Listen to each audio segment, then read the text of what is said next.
एउटा professional video बन्नका लागि र भिडियोमा राम्रो भ्युज आउनका लागि र दर्शकहरूको आँखा तान्नका लागि सबैभन्दा महत्त्वपूर्ण कुरा के हो त भन्दा थम्बनेल हो। र थम्बनेल भइसकेपछि बल्ल भिडियोमा मान्छे प्रवेश गर्छ र थम्बनेलबाट भित्र भिडियोमा प्रवेश गरिसकेपछि तपाईको भिडियो यदि राम्रो छ भने अनि मात्रै त्यसमा वाच टाइम अथवा राम्रो खालको भ्युज प्राप्त गर्न सक्छ। त्यसैले गर्दा एउटा प्रोफेसनल एउटा क्याची थम्बनेल हामीले तयार गर्नु पर्ने हुन्छ। आज मैले तपाईहरुलाई क्यानभाबाट कसरी एउटा क्याची थम्बनेल तयार गर्न सकिन्छ भन्ने बारेमा सम्पूर्ण जानकारी दिनेछु प्र्याक्टिकली रूपमै।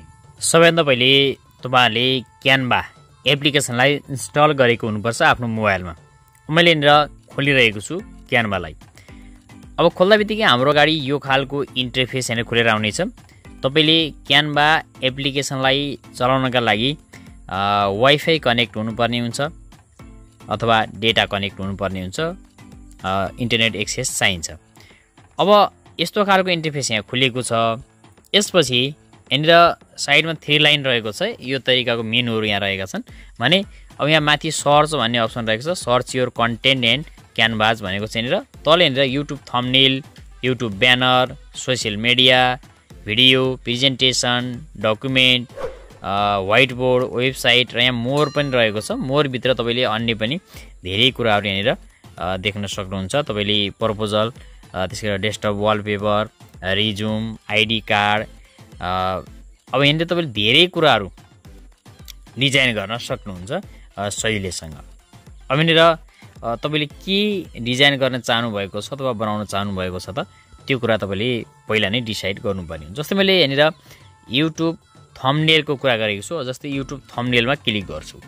युट्युब थम्बनेलमा मैले क्लिक गर्दा बित्तिकै यो खालको इन्टरफेस यहाँनिर खुलेर आउने। यहाँनिर तपाईँले हेर्न सक्नुहुन्छ कि विभिन्न खालका टेम्प्लेटहरू आएका छन् हेर्नु होला।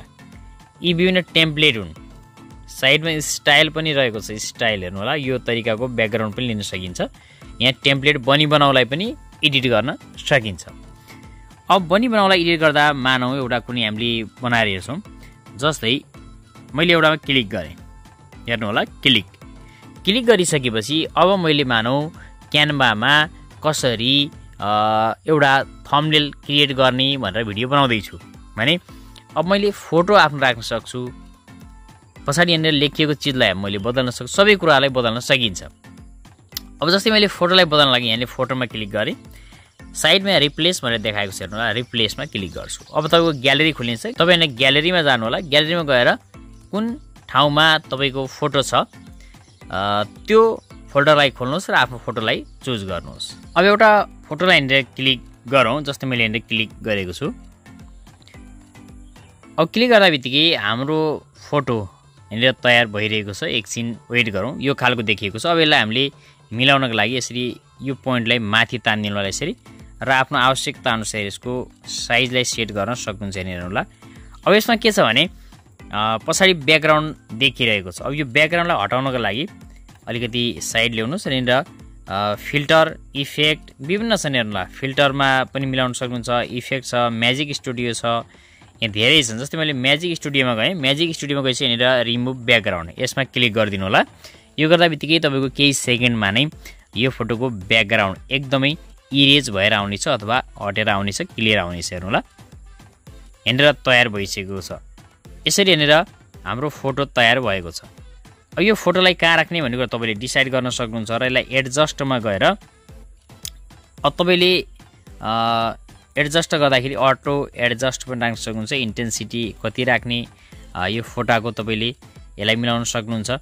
त्यसपछि साइडमा टेम्परेचर, टिन्ट, ब्राइटनेस कति राख्ने, जस्तै अब कालो गोरो अब के गर्न चाहनुहुन्छ, स्याडोहरू दिन चाहनुहुन्छ कि यी सम्पूर्ण कुराहरूलाई तपाईँले म्यानेज गर्न सक्नुहुन्छ। जस्तै मैले यसरी म्यानेज गरिरहेको छु।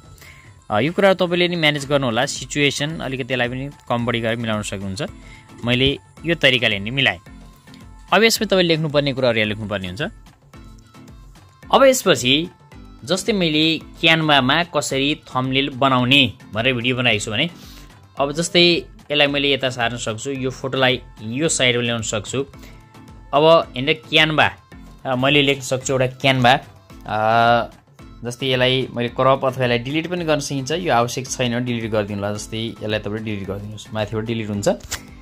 अनि अब यो पोइन्ट तपाईलाई आवश्यक छ केही छ भने राख्नुस्, नभए छैन भने हटाइदिनुस्। यसलाई यो मान्छे आवश्यक छैन भने हटाइदिनुस्, यसै राख्नुस्। त्यसपछि अब यहाँनिर यो छ, यसलाई पनि आवश्यकता अनुसार तपाईँ राख्न हटाउन सक्नुहुन्छ। अब मैले यहाँनिर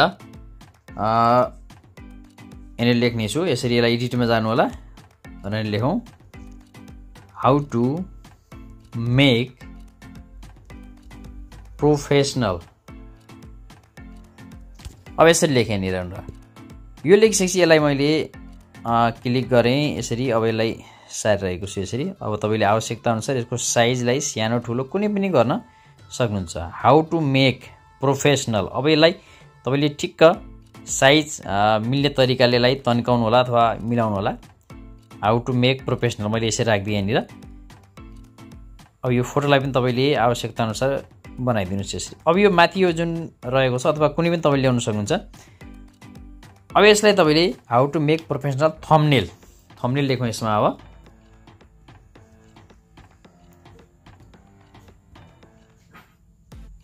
थम्बनेल, अब यसलाई ओके गरेँ मैले। त्यसपछि यसको साइजलाई पनि मैले अलिकति बढाइदिन्छु यसरी। How to make professional thumbnail. अब केबाट बनाउनु त भन्दा क्यानभाबाट, फ्रम क्यानभा भनेर बनाउनु पर्यो। अब हामीले यसमा पुनः फन्ट टेस्टमा गएर टेस्टलाई एड गर्न सकिन्छ। कुनै पनि एउटा एड टेस्ट बक्समा क्लिक गरिदिनु होला। टेस्ट बक्स यहाँनिर आएको छ। अब यसलाई आवश्यकता अनुसार कुनै पनि ठाउँमा राख्नुहोस् र लेख्नुहोस् फ्रम। एडिटमा गएँ म, फ्रम लेखिसकेपछि अब यसलाई तपाईँले आफ्नो आवश्यकता अनुसार राखिदिन सक्नुहुन्छ कुनै पनि ठाउँमा। फ्रमको तपाईँले कलरलाई पनि चेन्ज गर्न सक्नुहुन्छ। हेर्नु होला कलर अब ब्ल्याकमा त्यति देखिरहेको छैन, अरू कुनै पनि कलर राखिदिनु होला। ब्लूमा राख्न सकिन्छ। अब हेर्नु होला आवश्यकता अनुसार। ल त्यसपछि मैले टिकलाई पछाडि लिएर आएँ, फ्रमलाई अगाडि लिएर जान्छु। फ्रम, अब मैले यसलाई तल राखेँ। अब क्यानभाको फोटो यहाँ ल्याउनु पर्यो। अब यहाँनिर एलिमेन्ट भन्ने छ साइडमा, हेर्नु एलिमेन्ट। एलिमेन्टमा गएर पनि तपाईँले क्यानभालाई सर्च गर्न सक्नुहुन्छ, CANVA, नभए तपाईँले ग्यालेरीमा सेभ गरेर राखेको फोटोलाई पनि ल्याउन सक्नुहुन्छ। हेरौँ यहाँ क्यानभा छ कि छैन, म हेर्नेछु। छ भने ठिक छ। फोटोजमा गएँ, यहाँनिर क्यानभा भन्ने लेखाएको रहेछ, हेर्नु होला क्यानभा। अब मैले क्यानभामा क्लिक गरेँ, यसरी आएको छ र यसलाई मैले साइडतिर लिएर आउँछु यसरी। हेर्नु होला क्यानभालाई। अब यसरी ल्याएँ। अब हेर्नु होला यो एक किसिमको हो। अब यो फोटोमा पनि तपाईँले पुनः विभिन्न खालका यसमा चाहिँ इफेक्टहरू दिन सक्नुहुन्छ। जस्तै यहाँनिर हामी फिल्टरमा गएर पनि मिलाउन सक्छौँ भने कतिपय अवस्थामा फिल्टरमा नगइकन इफेक्टमा गएर पनि यहाँ विभिन्न खालका इफेक्टहरूलाई पनि यहाँ दिन सक्छौँ। जस्तै मैले यहाँ क्लिक गरिरहेको छु, ब्लर गर्न चाहेमा यो खालको इफेक्टहरू पनि तपाईँले युज गर्न सक्नुहुन्छ। जस्तै यसको इन्टेन्सिटीलाई बढाउन घटाउन सकिन्छ। ब्लर भएको छ, इन्टेन्सिटी कति राख्ने भन्ने कुरा हो। यहाँ तपाईँले आवश्यकता अनुसारले राख्न सक्नुहुन्छ। यदि राख्न चाहनुहुन्न भने रिमुभ गरिदिन पनि सक्नुहुन्छ। अवश्य तपाईँले नर्मल खालको थम्बनेल तर देख्दाखेरि एट्र्याक्टिभ देखिने खालको थम्बनेल हेरेर बनाउनु भएको छ। अब यसलाई सेभ गर्नको लागि माथि डाउनलोड भन्ने अप्सन देखाएको छ, डाउनलोडमा क्लिक गरिदिनु होला यसरी। यो केही समयमा नै यहाँनिर डाउनलोड हुनेछ। अब यहाँनिर डाउनलोड भएको छ। जस्तै म यहाँनिर तपाईँलाई यो देखाउने छु। अब यहाँनिर यो तयार भइसकेको छ। मैले यसलाई ल्यान्डस्केप गरेर तपाईँलाई देखाएँ। हेर्नु होला यो तरिकाको एकदमै फुल HD थम्बनेल तयार भएको छ। तर यसमा के छ भने तपाईँले क्यानभाको नर्मल जुन एप्लिकेसन तपाईँले युज गर्नुहुन्छ त्योबाट केही फिचरहरू नपाउन सक्नुहुन्छ, जसका लागि तपाईँले क्यानभाको प्रो फिचर लिनुपर्ने हुन्छ। स्टुडेन्ट लर्निङ फिचर तपाईँले लिन सक्नुहुन्छ। विभिन्न खालका अनलाइनहरूले त्यस्तो खालको सेवा सुविधाहरू उपलब्ध गराइरहेका छन्, जसमा तपाईँले 150-200 तिरेर नै वर्षभरिको सब्सक्रिप्सन लिन सक्नुहुन्छ। त्यसमा तपाईँले धेरै खालका टेम्प्लेटहरू प्राप्त गर्न सक्नुहुन्छ भने फोटोको पछाडिको ब्याकग्राउन्डलाई अटो रिमुभ गर्न सकिने ब्याकग्राउन्ड रिमुभर पनि त्यसमा तपाईँले प्राप्त गर्नुहुन्छ, जुन मैले अहिले प्रयोग गरेँ। हवस् साथीहरू, आगामी नयाँ भिडियोमा पुनः भेट हुनेछ। धन्यवाद।